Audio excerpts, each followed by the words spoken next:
everyone, this is Phantom Celebi, and welcome back to Sims 4 Generations. So, I'm gonna start off this episode actually in another household. Normally I start off in the Smith and Tucker family home, but I decided because I'm going to do a redemption arc for this particular character, this would be the perfect opportunity to actually talk about some of the issues that have been plaguing our nation in quite some time now. So, ever since the pandemic has been happening, there's been a lot of cases of domestic violence that has been basically swept under the rug, so to speak, and a lot of people are like women and children and a lot of other people, like even men. I mean, there are men out there who do feel like they can't do anything, especially considering there's such a stigma for men hitting women, so they don't bother touching their wives when their wife tries to hit them or does hit them. And it's like there's a lot out there going on, but recently there's also been a lot of domestic violence cases that haven't been, brought to surface, and it doesn't exactly help out our community when there are generations of children who feel like there's no hope for them. So in the case of this character, is a character I wanted to work on for quite some time. He's a character that isn't synonymous with this series, where somebody's logged in. But yeah, like, he did something really messed up. He tried to force himself onto Jackie, and mainly because he, like, a lot of what went on in his life, where he was judging people, he was saying really messed up things to the LGBT, he was doing a lot of crazy things, and the main reason he did it was because of his mother. When he was younger, he was taught to hate the LGBT, and in actuality, he is bisexual, so, internally, his mother knew that, and she didn't want to take any chances with him, so she made sure he learned, basically, that he should only be with women, and that he's not gonna end up like his father. His father was also a bisexual male, and I don't know, maybe it's a genetic thing, maybe he just, it's just, I guess, weird timing or so.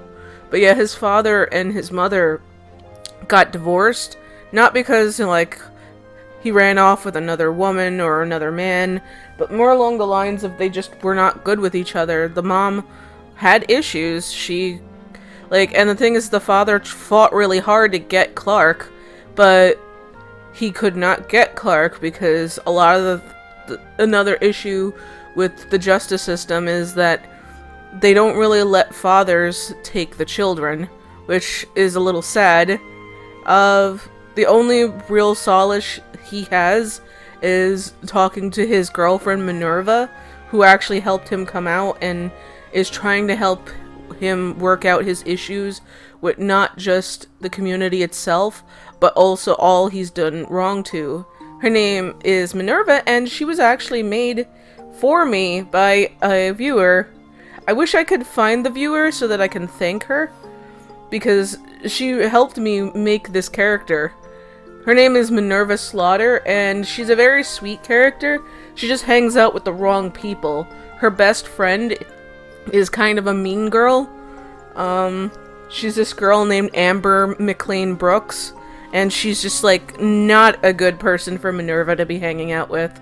But we'll touch on her a little later, because Jackie and Amber are not friends because of an issue that happened in their school. And the thing is Jackie, she already has issues because she has PTSD for what had happened with her and the... Oh god, I'm already forgetting his name. Leon. He was a very crazy guy, and he kidnapped her. He's out on the loose because the justice system yet again did not help in her case. But I'm gonna say this, it does help a lot of people out there who do go through a ton of stuff out there. It's just sometimes things do slip through. It depends on your status, it depends on the person's status. Sometimes they work in your favor, sometimes they don't. Sometimes people have good judges and good lawyers. Sometimes the judge is too busy looking at your cat's toe beans to really care. So, in the case of Clarke's life, he's dealt with a lot of bad stuff, and, like, because of that, he's constantly on and off depressed. So, like, we got Clarke, we got Clarke's mama, who's boozing it up because, you know, Clarke's mama's a boozer, and that's how she deals with her depression of her divorce. She just, like, she tries dating, and she doesn't always do well because the guys kind of see through her facade, where they see that she's a pretty girl, because she's not ugly. She's not an ugly woman, but, like, internally she's ugly. So they see that, and then she goes and she does stuff to Clarke, which is sad, because it's like, Clarke really didn't do anything wrong. Like, her last time she tried to date someone, she tried to date an 18-year-old boy. This guy here, Blake, he is an 18-year-old boy, and they met through the Simsta dating app, but, like, it was too much. She was already trying to force him into moving in. He just got into university. It's just, like, a nightmare with that. And he was like, you know, honey, I like you, but it's a little too much to expect me to move in and be a stepfather to your child. And she got upset, so she broke up with him. And they just, like, didn't work out after that. Like, she didn't get angry at him, she just expected it. Like, she's just very much, an aged incel, so to speak. She just expects to, or what is that? I think they call it, femcel, where she's like, her own actions are causing her not to be able to get what she wants, because, like, I think what it is like, she really should work on herself, but she's not going to, because she's already stuck in her ways. I mean, look what she did to her son. It's a nightmare and a half. This poor boy goes through so much, and at that, she won't let him go to the doctor. He hasn't been able to go to his job because stuff going on. But yeah, like, he hasn't been able to go to his job because, like, his face looks horrible. He has like, he's a good-looking boy, but, like, he has self-esteem issues. He's, like, he feels invisible when he's at school because, like, people ignore him now because of all the stuff he's done in the past. And, like, the main reason he's done it is because of all the stuff his mother put him through. And, I don't know, it's like, that kind of stuff is really sad. So, let me just, like, we're gonna follow him. He's, heading to his bed. Maybe he's gonna go lay down, because, like, he's just not feeling great. Oh, poor baby. He's crying. Yeah, I mean, it's expected. Like, he always has, like, his music playing in his room. He always tries to relax and, you know, kind of do his own thing, but it's hard.